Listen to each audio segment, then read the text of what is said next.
తెలంగాణలో రుణమాఫీ చుట్టూ రసవత్ర రాజకీయం జరుగుతోంది. ఇచ్చిన మాట ప్రకారం ఇచ్చిన టైంకి మేము రుణమాఫీ పూర్తి చేశాం.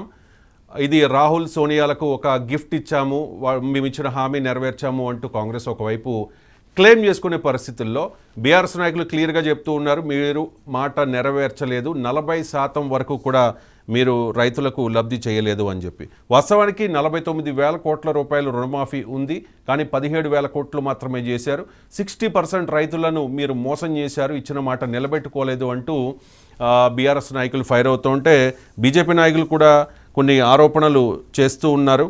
100% రుణమాఫీ ఎక్కడ జరిగింది అంటూ బీజేపీ నాయకులు కూడా అగ్రెసివ్గా కార్నర్ చేస్తున్న పరిస్థితి.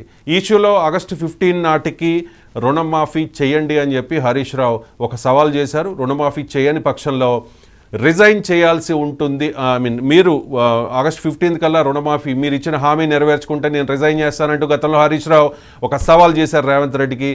సో ఆగస్టు 15న కూడా రుణమాఫీ జరిగింది, కానీ పూర్తి స్థాయిలో జరగలేదు కాబట్టి రిజైన్ చేయాల్సిన అవసరం లేదు అంటూ హరీష్ చెప్పుకున్న పరిస్థితి. మీరు మాట నిలబెట్టుకోలేదు కాబట్టి మీరే సారీ చెప్పాలి, మీరే రిజైన్ చేయాలి అంటూ చాలా హోర్డింగ్స్ కూడా హైదరాబాద్ వ్యాప్తంగా మనం చూసాం. దాంతోపాటు సిద్దిపేటలో కూడా కాంగ్రెస్ బీఆర్ఎస్ నాయకుల మధ్య ఈ విషయంలో ఘర్షణ జరిగింది. మొత్తానికి రుణమాఫీ అంశం చుట్టూ తెలంగాణలో రసవత్తర రాజకీయం జరుగుతోంది. ఇంతకీ ఎంతమంది రైతులకు న్యాయం జరిగింది, లబ్ధి పొందారు, ఇంకా ఎంతమందికి అందలేదు అనే దాని మీద లెక్కలు తీసే ప్రయత్నం చేస్తున్నాయి అన్ని పార్టీలు కూడా. కాంగ్రెస్ చెప్తోంది మ్యాక్సిమం చేసేసాం, 2 lakhsకి మించి రుణాలు ఉన్న వాళ్ళ విషయంలో మాత్రం పునరాలోచిస్తున్నాం, దానికి ఏ విధంగా చేయాలి ఏంటి అనే దాని మీద బ్యాంక్ అధికారులతో మాట్లాడి మేము ఒకసారి పునఃసమీక్షిస్తాము, మ్యాక్సిమం అంటే మెజారిటీ రైతులకు రుణమాఫీ అయిపోయింది అని చెప్పి కాంగ్రెస్ పార్టీ